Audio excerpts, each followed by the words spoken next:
The book is titled Introductory and Intermediate Algebra by Almond Lockwood.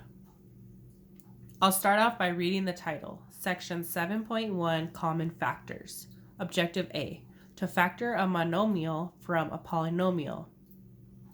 After I read the title, I see words that look familiar like monomial and polynomial from last chapter. As I look over the text, I see bolded words, so I predict there will be new definitions that relate to common factors of polynomials. Next, I see a highlighted sentence, so that must be an important idea. Finally, I see the structure is in two columns with math symbols on the right and text on the left. So I assume the math symbols on the right will help visualize and simplify the written text on the left. Okay, the greatest common factor, GCF, of two or more numbers is the largest common factor of the numbers. The first thing I notice is the acronym for greatest common factor, GCF.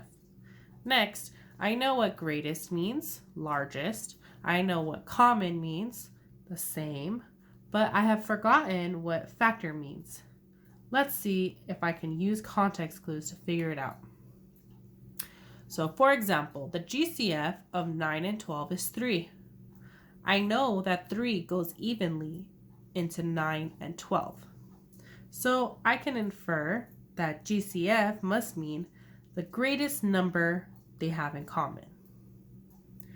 Okay, the greatest common factor, GCF, of two or more monomials is the product of the GCF of the coefficients and the common variable factors. That is a mouthful. So the first thing I notice is that the beginning of these two sentences are the same. And the next thing I notice is that the first sentence says two or more numbers, while this sentence says two or more monomials. Now, these parts of the sentences are bolded. So I think the author intentionally bolded these so that the reader can clearly see that we can have a GCF for numbers, but we can also have a GCF for monomials. Now the last bit was still a little wordy, so let's try and summarize it. I see the word product, so I know we're going to be multiplying the GCF of coefficients and variables. I'm still not sure what exactly this means, so let's look at the right column and see if the symbols can help make more sense of this. So we have 6x cubed y equals 2 times 3 times x times x times x times y.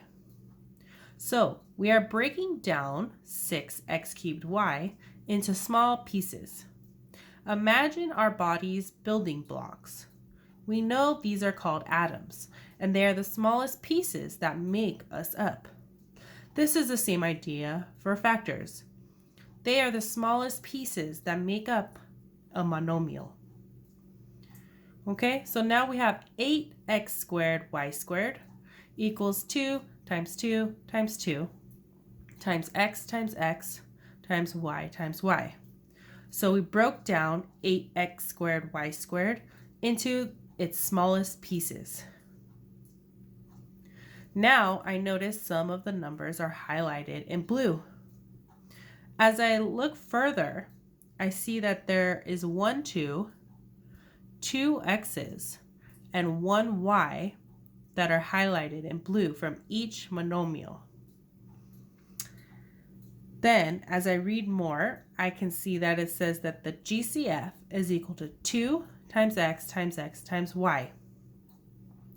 Now, I can see that the author purposefully highlighted these numbers and letters so the reader can easily identify the GCF. Now, let's try and go back to the sentence. So, to find the GCF, we need to find the GCF of the coefficients, or the numbers, and the GCF of the variables, or the letters, and then multiply them. Okay, now let's try and tackle the highlighted sentence. It says, note that the exponent on each variable in the GCF is the same as the smallest exponent on that variable in either of the monomials. Okay, now I'm more confused because I thought it was the greatest common factor, not the smallest common factor. But it says smallest exponent. So let's see if we can make sense of this with the right side. It says the GCF of x cubed y and 8x squared y squared is 2x squared y.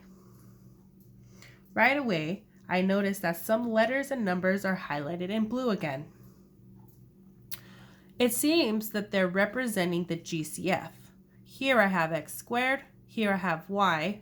The GCF is x squared y. So, if we're looking at the x's, we have x cubed and x squared.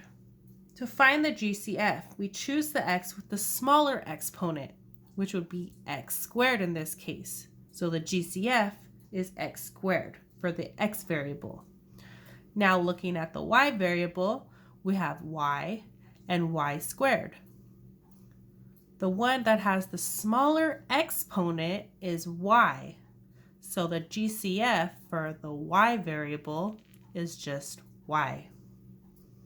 So to summarize the main idea, to find the GCF of two monomials, you're going to break down the monomial into its smallest pieces and find all the things that they have in common and multiply them.